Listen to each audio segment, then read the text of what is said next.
السلام علیکم ورحمۃ اللہ وبرکاتہ۔ آئی ہوپ کہ آپ سب ٹھیک ٹھاک ہوں گے اور خیریت سے ہوں گے۔ اللہ تعالیٰ ہم سب کو اپنے حفظ و امان میں رکھے اور ہم سب کو دین کے راستے پر چلنے کی توفیق عطا فرمائے۔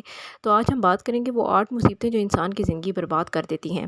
کوئی بندہ جب اللہ تعالیٰ سے غافل ہوتا ہے یا کوئی گناہ کرتا ہے تو اس پر بہت سی مصیبتیں آتی ہیں، جن میں سے 8 مصائب بہت خطرناک ہیں، اور وہ مصائب ایسے ہیں کہ جن کا غلبہ جو شیطان صبح و شام ہم پر وہ مصیبتیں چھوڑتا ہے۔ بس جو انسان صبح و شام اللہ تعالیٰ کی پناہ میں آ جاتا ہے وہ بچ جاتا ہے، اور جو یہ پناہ نہیں پکڑتا وہ ان تیروں میں سے کسی ایک یا زیادہ تیروں کا شکار ہو جاتا ہے۔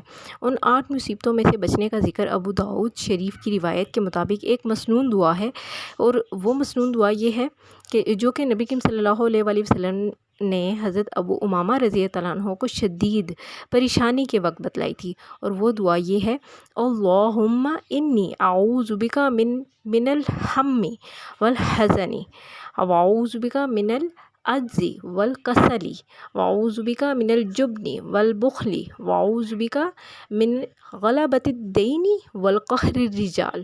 اس کا ترجمہ یہ ہے کہ یا اللہ، میں فکر اور غم سے آپ کی پناہ مانگتی ہوں، اور عاجزی اور سستی سے آپ کی پناہ مانگتی ہوں، اور بزدلی اور بخل سے آپ کی پناہ مانگتی ہوں، اور قرض کے غالب آ جانے اور لوگوں کے مسلط ہو جانے سے آپ کی پناہ مانگتی ہوں۔